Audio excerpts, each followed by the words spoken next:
welcome back to my channel. Today I'm really excited for this video because I am doing an original book tag and it is called the Goodreads Was Wrong book tag. So basically in this video we're going to be discussing books that you either rated higher or lower than the average rating that Goodreads has given this particular book. I thought this was such a great idea because I thought it'd be fun to discuss books that like Goodreads kind of did you wrong, where you thought maybe based on the average of that book it was going to be really good but you ended up not really liking it, or vice versa, you ended up really enjoying a book where the rest of the population didn't seem to really enjoy it. So this book tag consists of 10 questions, and if there's a question that you aren't able to answer, don't worry about it. I had to skip a question, so if it happens, just move on to the next one. Okay, so let's go ahead and get started. Question number 1, what is the highest rated book that you gave a low rating? So for this question, you're gonna go to Goodreads and you're going to sort your books based on the average ratings, and then you're gonna find the highest rated book that you gave a low rating, or there's like a discrepancy. So the book that comes up for me for this question is Tales from the Shadowhunter Academy by Cassandra Clare. So this has an overall average rating of 4.44, which is pretty high for Goodreads, but I rated it a 3 out of 5 stars. Basically, Tales from the Shadowhunter Academy is a collection of short novellas, and there are a few that I ended up giving a 5 out of 5 stars, but for the most part with these novellas, I gave 3 out of 5 stars. Question number 2 is what is the lowest rated book that you gave a high rating? So basically do the same thing for number 1, sort your books on Goodreads based on the average rating, but reverse it. That way you see your lowest rated book first and find like the first book that has a discrepancy between what you rated it and what the average book was rated. And for this question, I have Life and Death by Stephanie Meyer, which is Twilight Reimagined. I enjoyed it. I ended up giving this book a 4 out of 5 stars because it is pretty much Twilight, but the roles are reversed. So whoever was male in Twilight is now female, and whoever was female is now male. So I enjoyed it up until like the ending. Twilight is also one of my favorite books, so it was hard not to like Life and Death, but apparently not a lot of people liked it because it only got a 3.38 rating. But like I said, I really enjoyed it and I gave it a 4 out of 5 stars. Question number 3 is to choose a popular book you disagree with the average rating. Say you have a book with only 2 reviews and each person gave it a 5 out of 5 stars. That's not as accurate as if a book, like for example Harry Potter, has over 5 million ratings. So I kind of wanted to see what like your popular book ratings were. So for this, you're gonna sort your books based on the number of ratings,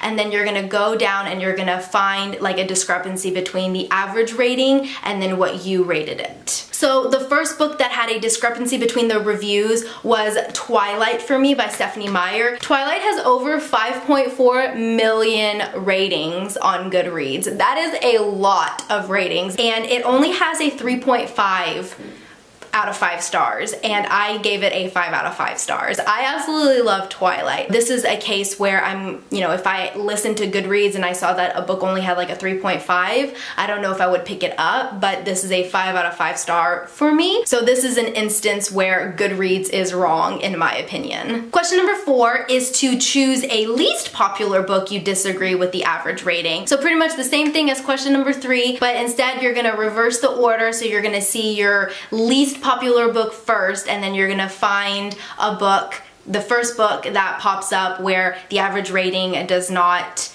agree with the rating that you gave it. And for this question, the book that popped up was Pardon My French by Catherine Hapka, and this book only has 985 ratings, so not even 1,000 ratings, which is really, really low. Not a lot of people have read this book, and it only has 3.5 average ratings, which I think is pretty good for a book that only has like less than 1,000 ratings, but I ended up, apparently I really enjoyed it and I gave it a 4 out of 5 stars. To be honest, I can't remember exactly what this book is about, but I do know that it's about, I believe, a teenage girl. I want to say she's either in high school or in college, one of those, young adult, and she goes to study, she goes and studies abroad in France. So for question number 5, you're gonna choose 2 books that has an average rating of a 3 out of 5 stars, but you gave a higher rating. So most books on Goodreads have between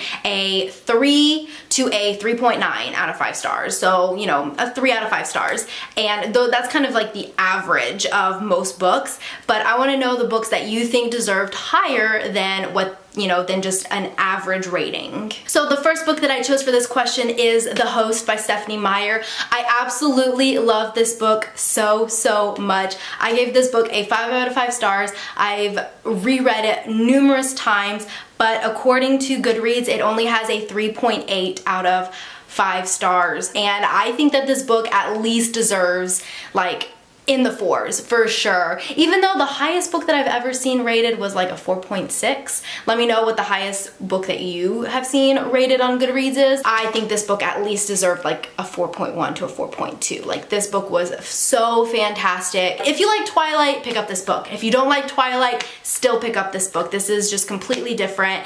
This is basically set in a world where aliens have already invaded Earth. In this story, we follow 2 characters. We have Wanda, who is the alien, and she has already invaded the body of Melanie, who is human. It's so good. I highly recommend it. I disagree with Goodreads. I think this book definitely deserves higher than a 3.8. And the next book I have is Across the Universe by Beth Revis. I absolutely love this series so much. I gave this book a 5 out of 5 stars. It is so fantastic, so unique. I absolutely love it. But according to Goodreads, it only has a 3.7 average rating, which once again, I completely disagree. I think this book deserves so much higher than a 3.7. It's unique and the characters are so well fleshed out, and the author did such a fantastic job. And basically in this book, we follow 2 main characters. We have Elder and Amy, and Amy is cryogenically frozen in like the present day.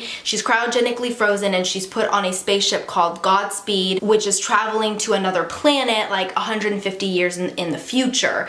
And she's supposed to go there with her parents to like colonize this new planet. And Elder is one of the people born on Godspeed, and he's like one of those that are traveling, like that are bringing the spaceship to the new planet. But Amy wakes up 50 years too soon, and then there's like a whole bunch of like crazy things that start happening with the ship, and Amy and Elder need to figure out what is going on. I really think that this book deserves so much higher than a 3.7. Question number 6 is to choose 2 books that has an average rating of a 3 out of 5 stars, but you gave a lower rating. So for my first book for this question, I'm going with 50 Shades of Grey by E.L. James. This book has so many ratings. I can't remember exactly how many, but it has an average of a 3.66, which is pretty good, but I gave it a 1 out of 5 stars. I didn't like that book whatsoever. I didn't like that it is considered fan fiction from Twilight. I didn't like the characters. I didn't like the premise of the story. It wasn't for me personally. So I didn't finish it. I'm in between, like, can you still rate books that you DNF? But to me, it's like, if you're DNFing a book, it means you're really not enjoying it. So I think you can give it a 1 out of 5 stars.